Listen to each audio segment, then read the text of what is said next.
Hey everyone, welcome back to MusicServerTips.com.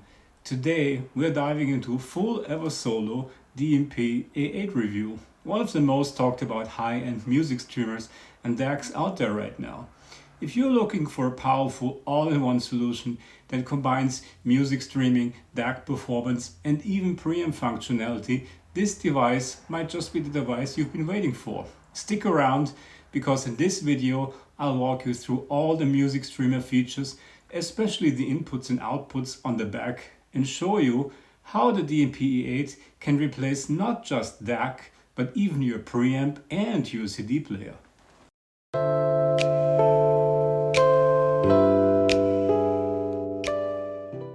And before we start, if you're into detailed reviews, practical tips and real-world advice on the high-end audio gear, make sure to hit that subscribe button, give this video a like, and drop a comment below with your thoughts on the DMP-A8 or your current setup. The first thing you'll notice about the Eversolo DMP-A8 is its sleek design.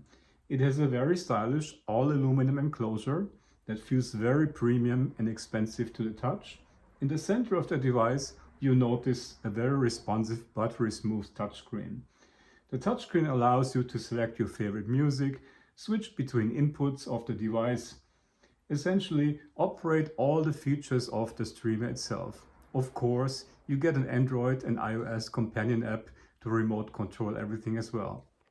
Looking at the back of the Eversolo DMP-A8, you will find a power switch, mains input, very important to turn on the device. And above that, you have 3 antennas to stream Bluetooth from your smartphone or your tablet directly to the Eversolo and use its internal DAC for decoding.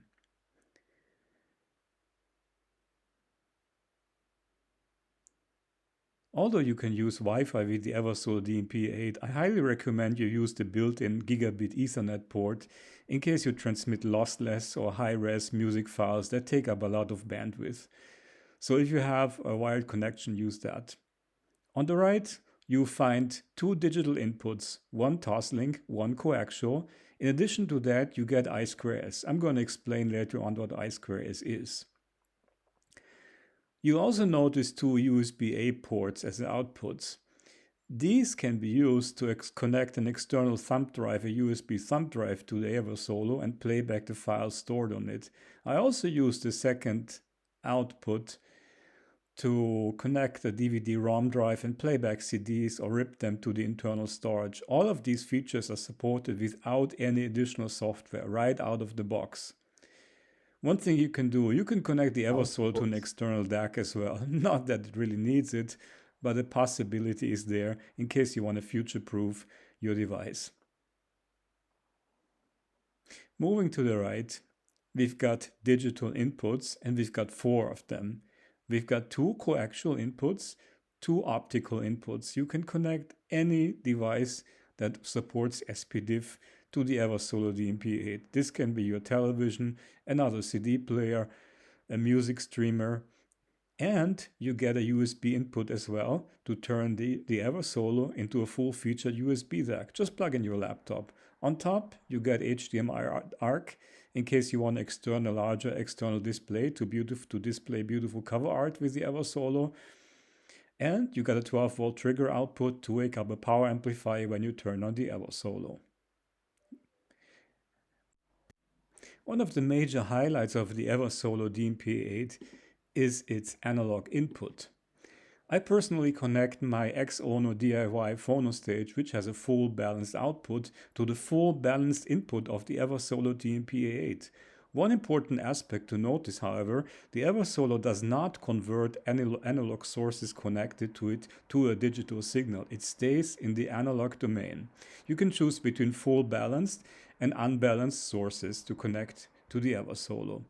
One important aspect, however, if you use the analog input, room correction and DSP functions are naturally not available. In that case, you have to convert your source to the digital domain.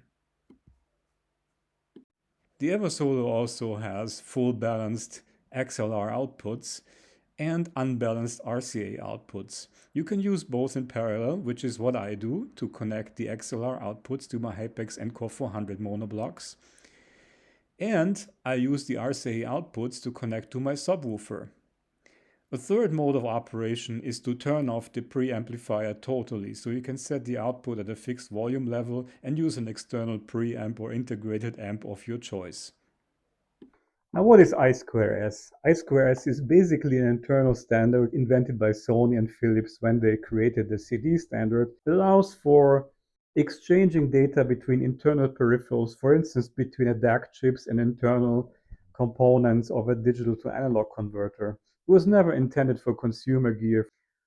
Essentially what it does, it transmits the clock and the data separately. Some audiophiles swear by I2S, sounding magically better than SPDIF connections.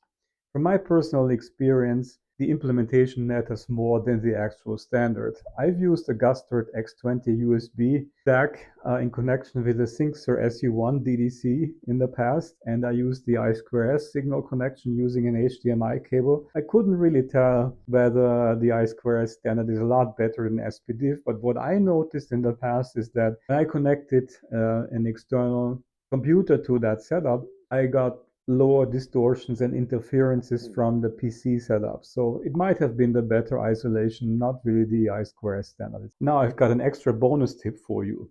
In case you want to use extra analog inputs on your Eversolo DMP-A8, that is possible too. It's not offered officially by Eversolo, of course, but there's a really cool article in my blog, which I'll link down below, that allows you to expand analog inputs, not only at the Eversolar, but other devices that have a limited set of analog inputs, and make it possible to connect many more analog sources to your system. So, if you found this review of the Eversolo DMP-A8 helpful, please give a thumbs up, like this video, and subscribe to musicservertips.com, and let me know, would the Eversolo A8 replace your analog preamp? Would you ditch your CD players? Let me know. Thanks for watching.